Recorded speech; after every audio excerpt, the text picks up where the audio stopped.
Praise the Lord. கர்த்தருடைய நாமம் மகிமைப்படுவதாக. இந்த நாளின் காலையில் லெந்து நாட்களுடைய தியானத்துக்காக இந்த நாளில் நம்ம எடுத்துக்கொண்ட வேத வசனம் லூக்கா எழுதின சுவிசேஷம் 22வது அதிகாரம் 49வது வசனம். அவரை சூழ நின்றவர்கள் நடக்கப் போகிறதை கண்டு, ஆண்டவரே, பட்டயத்தினாலே வெட்டுவோமா என்றார்கள். இயேசு கிறிஸ்துவை காட்டிக் கொடுப்பதற்காக யூதாஸ் வருகிறான். யூதாஸ் வரும்பொழுது சுற்றி இருக்கிற சீஷர்கள் எல்லாரும் கேட்கிறார்கள், வெட்டிடலாமா? எல்லார் கையிலையும் பட்டயம் இருக்கிறது. எல்லாரும் கேட்டுட்டு இருக்கும் போது சீமோன் அவசரப்பட்டு வேகமாக தன்னுடைய பட்டயத்தை எடுத்து வெட்டிடுறாரு.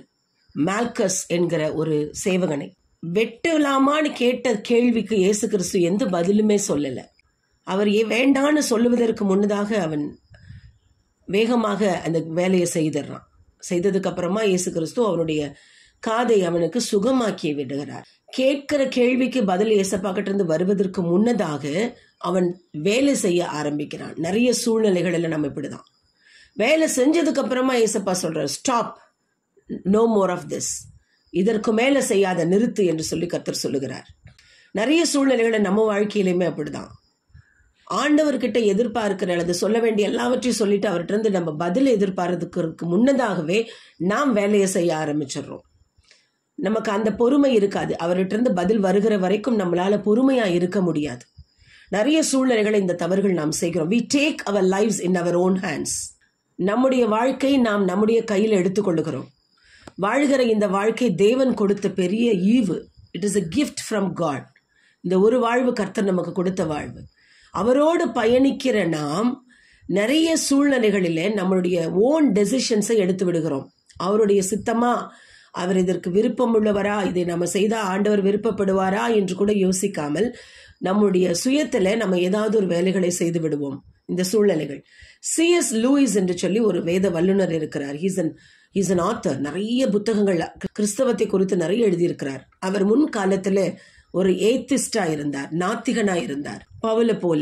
அப்புறமா ஆண்டவரை ஏற்றுக்கொண்டு நிறைய காரியங்கள் எழுதுகிறார். தன்னுடைய இயேசு கிறிஸ்துவை தன்னுடைய வாழ்க்கையின் அனுபவமாய் அவர் மாற்றிக்கொண்டதுக்கு அப்புறமா தான் அனுபவித்ததை வைத்து சில காரியங்களை எழுதுகிறார். Give up your life, find your real self. நீ உன் வாழ்க்கையை விட்டுவிட்டால் உன்னில் உள்ள உண்மையை, நீ யார் என்பதை நீ கண்டுகொள்ளுவாய். Lose your life, you will save it.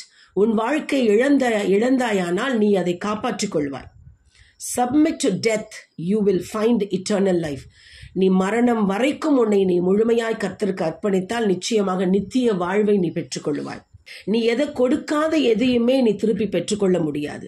உன்னில மறிக்காத எதுவுமே உயிர்த்தெழ முடியாது. மொத்தத்துக்கு எல்லாவற்றையும் ஆண்டவருடைய கையில கொடுத்தா மட்டும்தான் நம்முடைய வாழ்க்கை சரியானதாக அமையும். Look yourself, you will find only hatred, loneliness, despair, ruin. நம்ம வாழ்க்கையை இன்னும் கொஞ்சம் ஆழமாக நம்ம பார்த்தோம் என்றால், நம்முடைய வாழ்க்கையை மட்டுமே நம்ம பார்த்துட்டு இருந்தோம்னா நம்மகிட்ட நம்ம கண்டுபிடிக்கிற விஷயங்கள் என்னெல்லாம் தெரியுமா? தனிமையை கண்டுபிடிப்போம். நிறைய நேரங்களில் விரக்தி இருக்கும், நிறைய நேரங்களில் அழிவு இருக்கும், நிறைய நேரங்களில் பகைமை இருக்கும். இதெல்லாம் சேர்ந்தது தான் நம்முடைய வாழ்க்கை. நாம் நம்முடைய வாழ்க்கையை பார்க்கும் பொழுது மட்டும், நம்முடைய வாழ்க்கையை மட்டும் பார்த்து கொண்டு இருந்தோம் என்னால் இது மட்டும் தான் நமக்கு கிடைக்கும். ஆனா நம்முடைய வாழ்க்கையில் என்னைக்கு கிறிஸ்துவை பார்க்கிறோமோ அப்பொழுது நாம் நம்முடைய வாழ்க்கையில் அவரை கண்டுகொள்ளுவோம், அவரில் நம்முடைய வாழ்க்கையை கண்டுகொள்வோம். இதுதான் secret. If we look unto Jesus, we will find our life in him. நம்மை ஆண்டவரை பார்க்கும் பொழுது அவருக்குள் நம்முடைய வாழ்க்கையை நாம் கற்றுக்கொள்ளுவோம் அல்லது பெற்றுக்கொள்ளுவோம். இதுதான் நம்ம கற்றுக்கொள்ளுகிற பாடம் இந்த நாளில. Taking all in our hands. நம்முடைய சொந்தத்துல, நம்முடைய சுயத்துல எதையுமே செய்யக்கூடாது. நிறைய நேரங்களில் டெசிஷன்ஸ் எடுக்கும்போது நம்முடைய வாழ்க்கை எப்படி தெரியுமா இருக்கும்? ப்ரேயர் பண்ணுவோம், எல்லா வேலைகளும் செய்து கொண்டிருப்போம். ஆனா நம்முடைய வேலைகளை செய்யும் பொழுது நமக்குள்ள ஒரு கான்ஃபிடன்ஸ் இருக்கும். எப்ப தெரியுமா? இதை நான் செய்திடலாம், இந்த வேலையை நான் பண்ணிடுவேன் அப்படின்னும் போதெல்லாம் நம்ம ஆண்டவரை தேட மாட்டோம். ஆண்டோடைய ஹெல்ப் எப்போ தேடுவோம் தெரியுமா? நம்மளால எப்போ முடியலையோ அப்போதான் தேடுவோம்.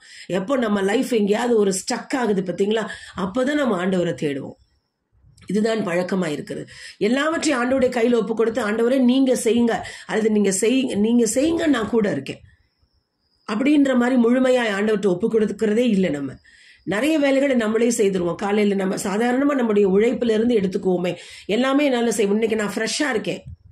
ஃபார் எக்ஸாம்பிள், இன்னைக்கு ஒரு நாள் நம்ம வேலைக்கு போறோம். நான் காலையில் எழுந்திருக்கும் போது ஹெல்த்தியா ஃபீல் பண்றேன், ஐ எம் ஃப்ரெஷ், நல்லா தூங்கிட்டேன். அன்னைக்கு காலை நம்முடைய ஜெபம் எப்படி இருக்கும்னா ரொம்ப சாதாரணமா, ஆண்டவரே நான் வேலைக்கு போறேன், என்னை பாதுகாத்துக் கொள்ளுங்க, இந்த நாள் முழுதும் இந்த கருத்துல ஒப்புக்கிறேன், சர்வசாதாரணமா ஜெபம் பண்ணிட்டு போயிடுவோம். ஏதோ ஒரு நாள் நமக்கு சில ப்ராப்ளம்ஸ் ஹெல்த்ல வந்ததுன்னு வச்சுக்கோங்க, அன்னைக்கு நம்முடைய ஜெபம் வேறமா இருக்கும். ஏன்னா நம்மளால போய் அங்க வேலை செய்ய முடியாது, முழுமையா அந்த ஒரு நாள் ஃபுல்லா என்னால ஒர்க் பண்ண முடியாதுன்னும் போது நம்ம சப்மிஷனே வேற மாதிரி இருக்கும். ஏசப்பா என்ன முழுமையா பார்த்துக்கோங்க, எனக்கு இவ்வளோ ஹெல்த் இஷ்யூஸ் இருக்கு, நான் இந்த நாள் முழுக்க நான் வேலை செய்யறதுக்கு எனக்கு ஸ்ட்ரென்த் கொடுங்க, நான் அன்னைக்கு பண்றேன் பார்த்தீங்களா ஒரு ஜெபம். That is the right and real prayer. எல்லா நாளும் அப்படி ஜெபிக்கணும்.